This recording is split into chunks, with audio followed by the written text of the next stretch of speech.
1월신, 해와 달의 기적. 옛날 큰 가뭄이 몇 해째 이어지던 마을이 있었습니다. 노는 갈라지고 우물은 바닥을 드러냈으며 사람들은 산과 하늘을 향해 간절히 기도를 올렸지만 비는 내리지 않았습니다.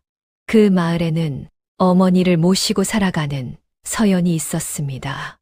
먹을 것도 마실 물도 부족했지만 서연은 언제나 어머니를 먼저 생각했습니다. 어느 날 밤 달빛이 유난히 밝던 날이었습니다. 서연은 꿈속에서 은빛 옷을 입은 여인을 만났습니다. 내가 지는 곳을 따라오너라. 생명의 샘이 너를 기다리고 있다. 다음 날 저녁 서연은 달이 지는 동쪽 산 너머 길을 따라 걸었습니다. 깊은 골짜기 끝에서 맑은 샘 하나를 발견했지만 이상하게도 그 샘은 단 한 바가지의 물만 내어주었습니다. 목이 타들어갈 만큼 갈증이 심했지만 서연은 한 모금도 마시지 않았습니다.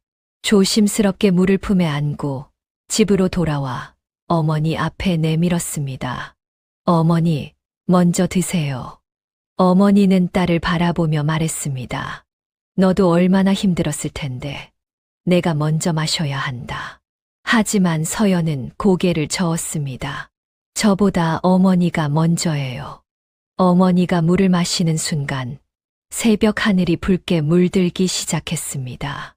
이번에는 찬란한 햇살 속에 한 목소리가 들려왔습니다.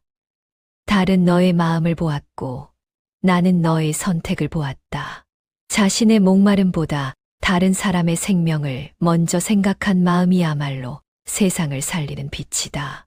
그 말이 끝나자 메말랐던 골짜기에서 힘찬 물줄기가 솟아났습니다. 바싹 말랐던 논마다 물이 흐르고 시들었던 나무에는 다시 푸른 잎이 돋았습니다. 사람들은 모두 기적이라며 기뻐했고 서연을 복을 가져온 아이라고 불렀습니다. 하지만 서연은 조용히 말했습니다. 제가 한 일은 어머니께 물 한 바가지를 가져다 드린 것뿐입니다. 그날 이후 사람들은 해와 달을 단순히 하늘의 빛이 아니라 사람의 마음과 운명을 지켜보는 신성한 존재라 믿게 되었습니다. 그래서 해가 떠오르면 새로운 삶을 기원하고 달이 뜨면 소중한 사람의 무사함을 빌었습니다. 그것이 우리 조상들이 1월신을 공경한 이유였습니다.